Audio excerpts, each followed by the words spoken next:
Bonjour à tous, bienvenue dans cette nouvelle vidéo sur ma chaîne YouTube et on se retrouve aujourd'hui pour la review de l'épisode 9 de La France a un incroyable talent, l'avant-dernier épisode, l'épisode de la demi-finale.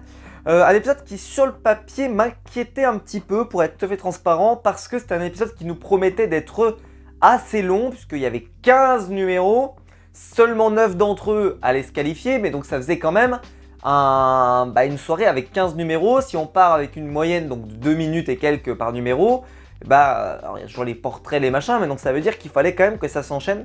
Ce qui fait que ça a été une soirée où globalement, si vous regardez, le jury a quasiment pas parlé, quasiment.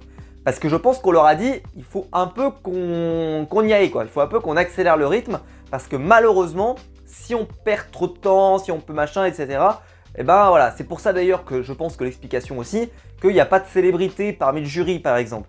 Parce que ça obligerait à voilà, lui donner la parole, machin, etc., etc. Là, ils sont vraiment restés sur le jury de base, parce que je pense qu'ils étaient pressés. Et bon, déjà parlons de cette programmation. Parce que là, je sors la vidéo très vite, donc je sais pas quand est-ce qu'elle va être publiée, mais en tout cas, je vais essayer de la sortir assez vite. Parce que cet épisode donc, a été diffusé mardi soir et la finale a lieu dès ce vendredi. Pas vendredi d'après, dès ce vendredi, en direct, La France a un incroyable talent vendredi soir. Ça doit être une première d'ailleurs, La France a un incroyable talent un vendredi soir, c'est jamais vu. Et déjà je me suis interrogé. Je me suis interrogé parce que donc, je me suis dit tiens, quelle est la date la semaine prochaine? Donc ça avait été diffusé la semaine prochaine, c'était le 26 décembre. Alors le 26 décembre, je me suis dit, bon, peut-être parce qu'ils n'ont pas voulu faire bosser les gens pendant la période de Noël. Peut-être que Sugar Sammy serait rentré au Canada. C'est possible aussi. Mais bon, j'en sais rien.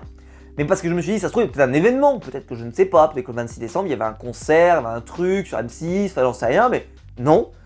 Et est-ce qu'il y a une concurrence peut-être sinon? Sur TF1, ils vont diffuser Baby Boss 2. Sur France 2, ils vont diffuser un truc qui s'appelle Instinct Animal, je sais pas ce que c'est. Ils vont diffuser sur France 3 Alex Hugo. Sur M6, ça sera Lego Master, justement, la machine infernale. Alors, c'est enregistré, donc là, il n'y a pas de problème. Mais, bon, assez surprenant, en tout cas, d'enchaîner les épisodes comme ça en une semaine de 2 épisodes de La France a un incroyable talent. Et surtout qu'en plus, les épisodes, donc, enfin, les numéros, pardon, c'est des numéros qu'on a vus cette semaine. C'est-à-dire qu'il y aura aucun nouveau à part un seul, mais tous les autres sont déjà connus et on nous en fait un numéro il y a 2 jours. Et donc, en fait, on aura eu 3 jours pour voilà, kiffer ces numéros-là et se relancer dans les numéros suivants. C'est-à-dire que ça va s'enchaîner de façon... Et donc, tu vas... ça risque d'avoir un côté peut-être épuisant pour certains numéros qui vont proposer des trucs qui sont... Alors, j'allais dire attendus. C'est même pas la question d'attendus. C'est que si jamais ils restent avec ce qu'ils nous ont proposé aux auditions, qu'ils viennent avec un truc sympa au quart, comme ils nous ont fait, et en demi, pardon, quart, demi, et que là, ils arrivent donc en finale... C'est-à-dire qu'ils ont fait 4 numéros, mais il y aura eu 2 numéros très rapprochés. Et j'ai peur qu'en fait ça fatigue un peu les gens et que cette finale elle n'ait pas le côté waouh. C'est-à-dire que si jamais les numéros sont pas vraiment excellents, parce que j'ai trouvé que la demi avait plutôt assuré le coup, j'ai peur qu'on soit déçu. J'ai peur qu'on soit un peu déçu parce que voilà, on n'aura pas assez attendu à voir. Mais bon, je suis dubitatif quand même sur l'organisation de cette saison. On aurait pu commencer une semaine avant dans le calendrier M6. Je sais plus ce qu'il y avait avant, mais je suppose qu'on peut commencer une semaine avant. Donc très bizarre, t'as vraiment l'impression que c'est fait un peu à l'urgence. C'est très très bizarre. Je sais pas comment M6 nous a foutu ça, mais bon, ils doivent comprendre, parce que moi je comprends. Bon bref, donc 15 candidats, 9 places. Alors on va essayer d'être efficace et on va les enchaîner. Alors Mega Unity déjà, Mega Unity sur la danse. Vous savez, c'est ceux qui sont connus pour faire des danses avec les mains et tout, ok. Moi j'avais beaucoup aimé leur numéro des auditions, je l'avais trouvé excellent, vraiment c'était super bon, voilà, bravo. Et là c'était pas du tout dans cette ambiance là, c'est pas du tout dans cette ambiance tu vois où tu regardes un tableau, même si il y a eu des petits moments avec voilà, des moments où leurs mains bougent et puis ça permet de faire des figures etc. Mais c'est resté très sur de la danse plus classique comme on la connaît, c'est-à-dire il y a un groupe, ils font des mouvements de fou, il y a du rythme, c'est punchy, etc. En fait, ils ont décidé d'utiliser le thème Barbie, qui était plutôt pas mal, d'ailleurs la mise en scène était plutôt jolie, mais voilà, il y avait moins cet effet que moi j'aime. Ceci étant, j'ai trouvé ça génialissime.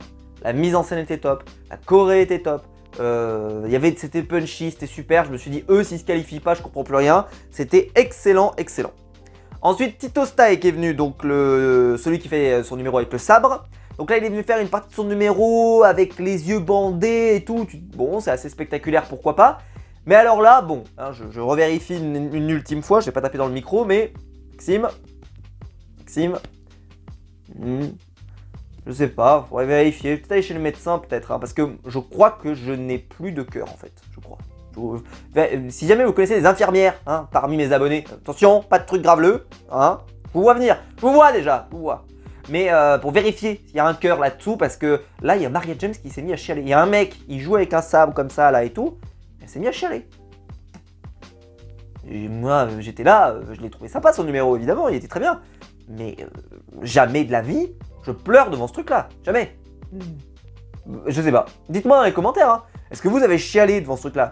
Est-ce que vous avez ou même, est-ce que vous avez compris l'émotion? Parce que d'ailleurs, Marianne, quand elle explique son truc, qu'elle était émue, elle n'arrivait pas à nous expliquer pourquoi elle était émue. Alors que plus loin, il y aura un numéro, il y aura Eric Cotton qui va pleurer, on comprend. Tu comprends l'émotion. Tu comprends que toi, tu la partages peut-être pas forcément parce que tu es moins impliqué émotionnellement dans le truc. Mais là, un mec qui joue avec un sabre. Voilà. Est-ce que vous avez pleuré? Ça m'intéresse énormément. Ensuite, le numéro catastrophique, Chantal, la fraude. Voilà, il faut le dire, c'était une fraude ultime. Ultimissime. C'est une catastrophe. Alors, elle fait un mariage avec Eric Antoine, elle est à moitié à poil et tout. Enfin bref, honnêtement, c'était nul. C'était nul. C'était déjà nul en quart. C'était déjà nul. Donc, c'est toujours aussi nul en demi. Hein. Ça n'a pas progressé. Hein. C'était toujours aussi... J'ai même trouvé ça peut-être presque moins bien que les quarts. Bon, peut-être difficile à estimer, mais franchement... Alors après, là, je sais pas si vous avez fait gaffe, mais ils ont commencé un peu à se justifier sur le fait qu'elle était présente. Est-ce qu'ils se sont dit, tiens, il y a un petit bad buzz peut-être du fait qu'on les choisit, j'en sais rien. Parce qu'à un moment, ils commencent à parler en disant, oui, mais faut que vous compreniez, elle a fait un numéro, c'est vraiment pour l'émission, elle a travaillé à la 4e vitesse pour proposer ça, etc. Bon, c'est pas un argument ça, hein, c'est pas un argument. Chacun voilà, on est censé leur pouvoir, ils sont censés savoir qu'ils doivent présenter 4 numéros pour accéder à la finale. Bah, ils sont censés savoir, hein, donc il faut arrêter les conneries, mais bon, peu importe. En tout cas, je trouvais que l'argument était un peu étrange. On a l'impression qu'ils voulaient s'excuser, en tout cas, ou se justifier du fait qu'il y avait ça et que c'était quand même bien en dessous. Enfin, en tout cas, c'était bien en dessous et heureusement, ça va pas se qualifier, faut pas déconner.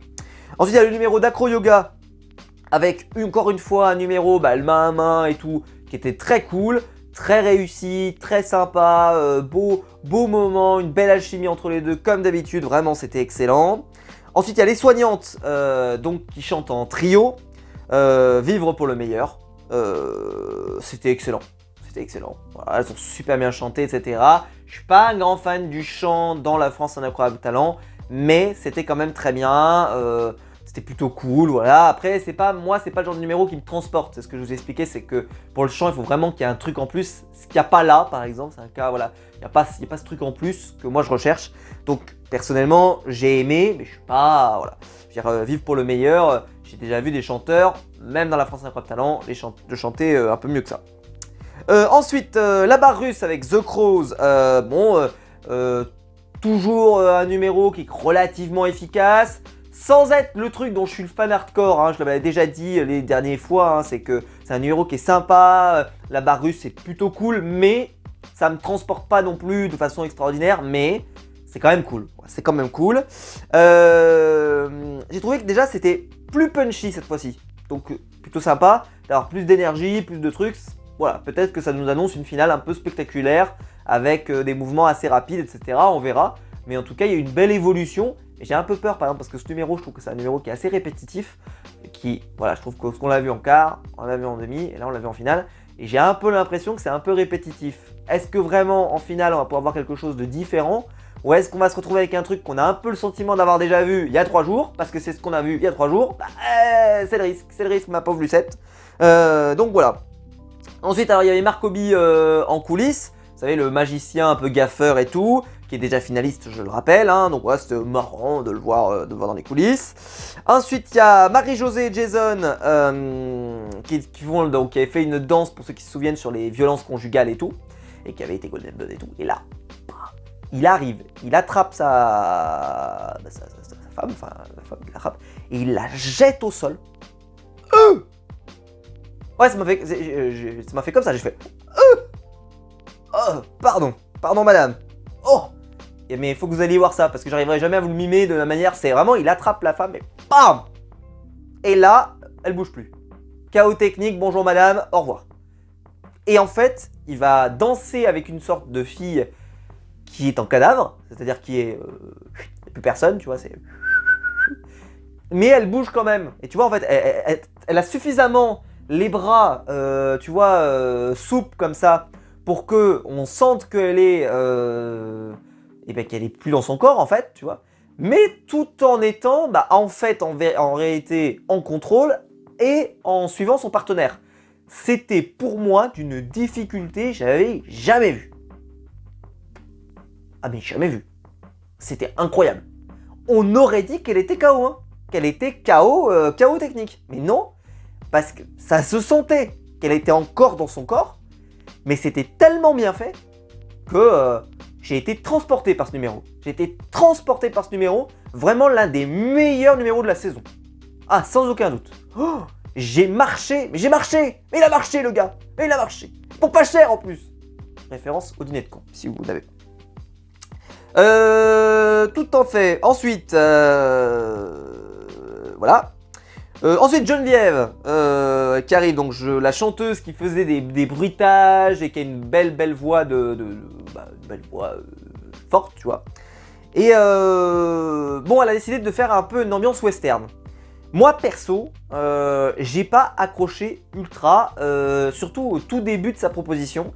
C'est ce que disait Marianne, c'est que la partie bruitage et tout, bah au final c'était pas super intéressant. Parce qu'en fait la meilleure partie c'est la partie où elle a poussé vocalement et là où elle a mis tout le monde d'accord.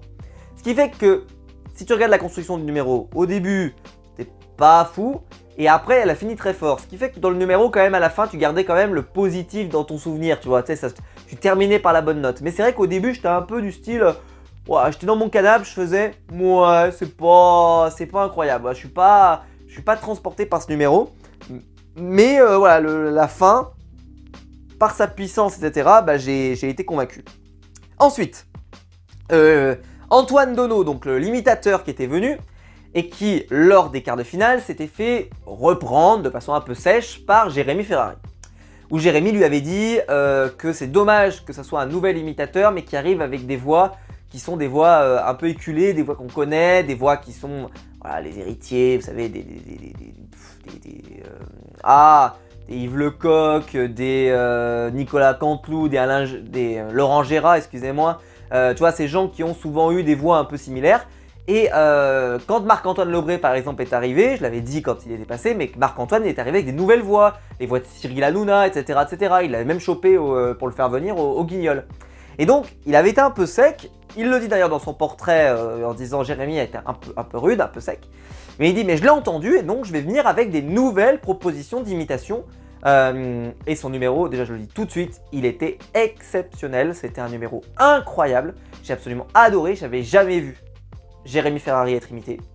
Je crois que j'avais jamais vu Paul Mirabel être imité et c'était excellent. Et j'avais jamais vu Guillaume Batz être imité. Tristement, Guillaume Batz puisqu'il nous a quittés cette année.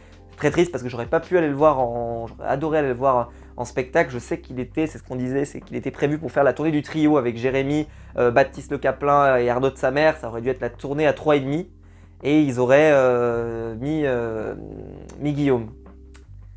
Donc c'est triste parce que moi j'ai acheté mon billet et j'aurais adoré voir Guillaume sur scène, j'ai jamais eu l'occasion. Mais bon, c'est comme ça. Je pense qu'à mon avis, il y aura un petit truc, il y aura un petit hommage à Guillaume, ou il y aura une connerie comme ça. Je pense que Jérémy le fera, bah bon, peu importe. Et donc là, évidemment, ça allait chercher Eric Antoine, parce que Eric disait qu'il s'était occupé de produire Guillaume avec Jérémy, ils le coproduisaient tous les deux. Et donc c'est venu le toucher, etc. Mais en plus, c'était plutôt drôle. Alors la partie sur Guillaume n'était pas la meilleure, je trouve, parce que moi, je regarde beaucoup de sketchs de Guillaume, et ça ressemblait, mais c'était pas aussi drôle, pas aussi fin, voilà. Je trouve que les textes sont pas ultra forts, je l'avais dit, je trouve que dans les textes, il peut vraiment progresser. Je pense qu'il a la voix, mais tu vois, vocalement, s'il se fait écrire par un auteur et tout, je pense qu'il pourrait, tu vois, apporter ses idées, apporter des idées d'un auteur et peut-être avoir un truc encore plus punchy et plus sympa. Après les sketchs, je rappelle que là, vu qu'il a entendu les conseils, donc il l'a fait assez tardivement, il a un peu improvisé, etc. Bon, ok, mais quand on voit par exemple les Nicolas Canteloup et les Laurent Gérard, etc., eux, vous imaginez, ils produisent ça tous les jours, sur TF1, sur la radio et tout. C'est quand même assez spectaculaire et ça reste souvent drôle. Il y en a qui aiment pas, il y en a qui aiment, mais ça reste souvent drôle. Là, tu te dis quand même qu'il a bossé 2 semaines dessus, il arrive à te produire un truc qui n'a pas des vannes incroyables. Mais bon, peu importe. Mais en tout cas, bon, l'imitation de Paul Mirabel était incroyable. L'imitation de Jérémy Ferrari, qui est un humoriste que je connais énormément, était mais génial. Génial, je l'ai reconnu, mais alors sans problème. Vraiment, il avait la gestuelle, il avait la voix, il avait tout. C'était génial. Et alors, c'est là qu'on dit, vous vous souvenez, j'avais fait un titre de vidéo en disant que Jérémy Ferrari était trop dur, etc. Peut-être pour d'interrogation, et moi je vous ai dit que non. Et ben je pense que lui, il n'aurait pas fait un numéro aussi bon si il n'avait pas eu Jérémy qui l'avait poussé à sortir un peu de sa zone de confort et produire un numéro qui est vraiment sorti de l'ordinaire et qui est vraiment sorti et qui allait chercher le jury, etc. Donc je pense qu'il peut le remercier Jérémy, parce que ça lui a demandé d'être plus exigeant avec lui-même, d'aller plus loin, d'aller plus fort. Et il est venu en demi-finale avec une vraie proposition. Je ne suis pas sûr que s'il était venu avec une imitation un peu classique, etc., il serait passé, parce qu'il y avait quand même du niveau hier soir. Mais là, ça lui a donné toutes les chances de passer, et d'ailleurs, il est passé.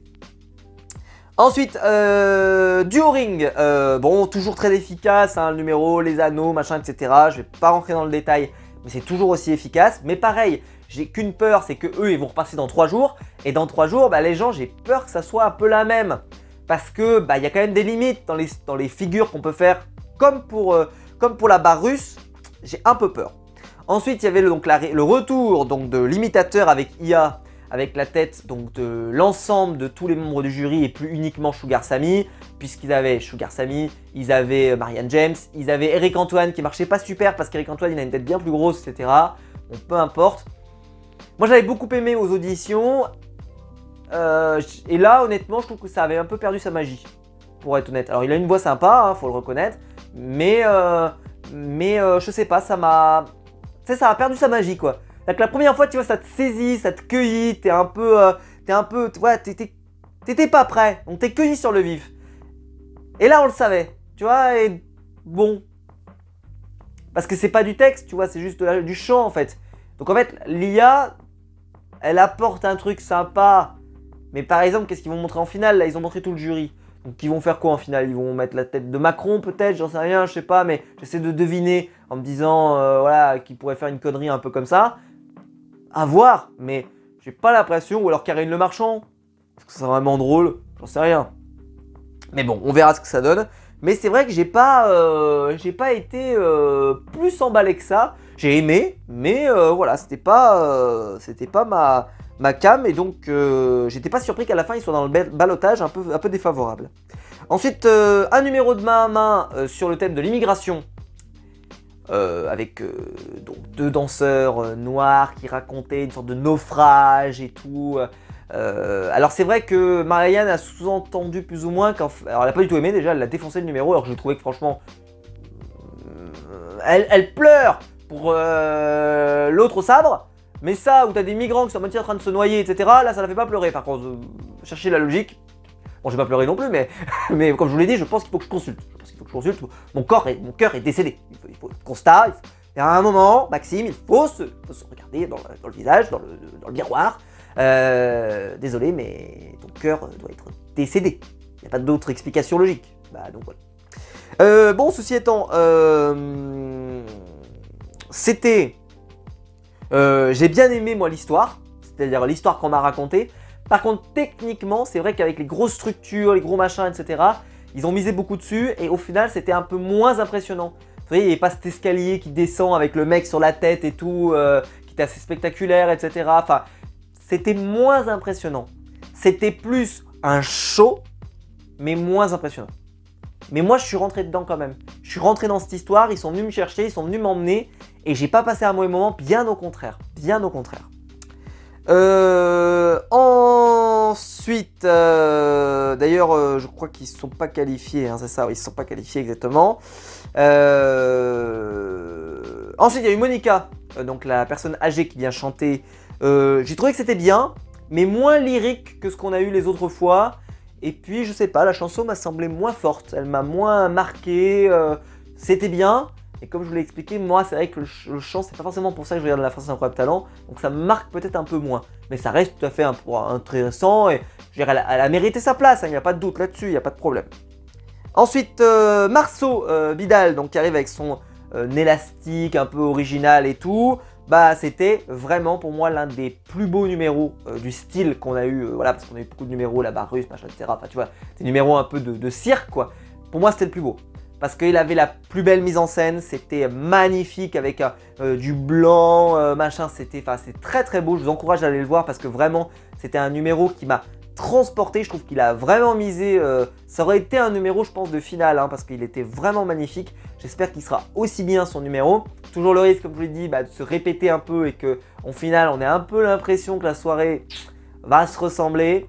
C'est le risque. Est-ce que ça va se produire? On va voir.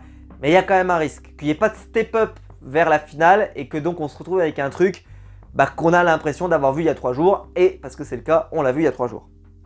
Alors que pour les candidats, il s'est passé quand même un peu de temps entre les diffusions, tu vois. Mais pour nous, non, quoi. Ensuite, Cobalt, donc le chanteur-compositeur qui chante ses propres chansons. C'était pas mal du tout, cette chanson, hein. Franchement, elle était jolie, bien incarnée, etc. Mais comme je l'ai expliqué, je vais pas revenir. Moi, le chant, c'est pas forcément pour ça que je regarde La France Incroyable Talent. Mais franchement, il a assuré, Donc après, ont été sauvés, donc, The Crow, Acro Yoga, Marceau Vidal, bravo, Antoine L'Imitateur, Titos avec son sabre qui avait fait pleurer Marianne James, Marie-Josée et Jason, Mega Unity, très content, j'étais super inquiet quand je voyais que leur nom sortait pas, j'étais putain, pas possible quand même, ils vont pas, franchement, parce que je suis sûr qu'ils peuvent faire mieux en finale, tu vois, là, pour moi, ils peuvent faire mieux en finale, c'est-à-dire que là, c'est un peu, tu mises pour l'avenir, mettez un all-in dessus, parce que je suis sûr qu'en finale, ce sera encore une dinguerie. Il y avait les soignantes, ok, et le dernier à s'être qualifié, c'est David, celui qui faisait les chansons avec l'IA, voilà. Honnêtement, je pense qu'avec Marcovi, c'est ça, Marcovi, pardon, le magicien, je pense qu'on aura quand même une soirée plutôt sympa. Risque de répétition, avec un certain nombre de numéros, ça c'est le risque. Je n'ai pas arrêté de le dire dans la vidéo, mais je veux le prévenir maintenant parce que j'ai peur d'être dur pour la finale.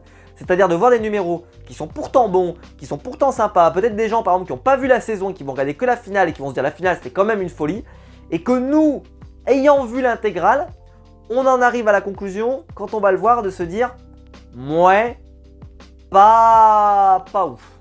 Et ça, franchement, ça ferait pas plaisir. Enfin voilà. Dites-moi vous dans les commentaires évidemment ce que vous en avez pensé, ce que vous pensez aussi de cette diffusion ce vendredi, 3 jours après, etc. Enfin, et si vous avez plus de détails, plus d'explications, je suppose que c'est pour offrir peut-être aux techniciens et aux gens leur Noël, quoi, et qu'ils ne bossent pas le 25 et le 26, parce que il faut installer le truc avant, etc. Je suppose que c'est ça les explications, hein. Là je cherche des problèmes, mais c'est pour dire que, voilà, peut-être qu'ils auraient dû commencer une semaine plus tôt, tout simplement. Hein? Il y avait vraiment un truc hyper urgent à diffuser le mardi avant ça. Je sais plus ce qu'il y avait, mais ça me parle pas plus que ça, parce qu'ils n'ont pas diffusé ça immédiatement après les traîtres. Donc il y a dû avoir un... Donc je sais pas ce qu'ils ont diffusé à cet endroit-là, faudrait que j'aille regarder, je sais même pas. Qu'est-ce qui a empêché... Enfin en tout cas, j'ai l'impression que le comptage a été mal fait, ou alors ils ont fait compter par un stagiaire et ils se sont rendus compte, le fameux stagiaire, hein, pour ceux qui suivent la chaîne depuis des années, et qui s'est rendu compte que... Oh merde, j'ai mal compté. Mais voilà, j'en sais rien. Bon. En tout cas, ou alors ils ont improvisé la demi. Mais ce serait étonnant, parce que la règle était depuis le début. Bon, j'en sais rien. En tout cas, j'espère que la vidéo vous aura plu. Si c'est le cas, vous pouvez la liker, vous pouvez vous abonner, pour la partager sur les réseaux sociaux. Il y a le bouton rejoindre juste en dessous pour donner un mot au soutien et je vous en remercie. Et dites-moi vraiment ce que vous en avez pensé de cette soirée, qu'est-ce que vous en avez pensé, est-ce que ça vous a plu, est-ce que ça vous a déplu, est-ce que vous avez trouvé ça bien, pas bien. Dites-moi ça dans les commentaires. Et quant à nous, c'est très simple, on se retrouve très vite pour de nouvelles vidéos sur ma chaîne YouTube, et très vite, hein, avec les vidéos du calendrier ou la vidéo de la France Incroyable Talent qui arrive très vite. Donc voilà, passez une bonne soirée. Ciao.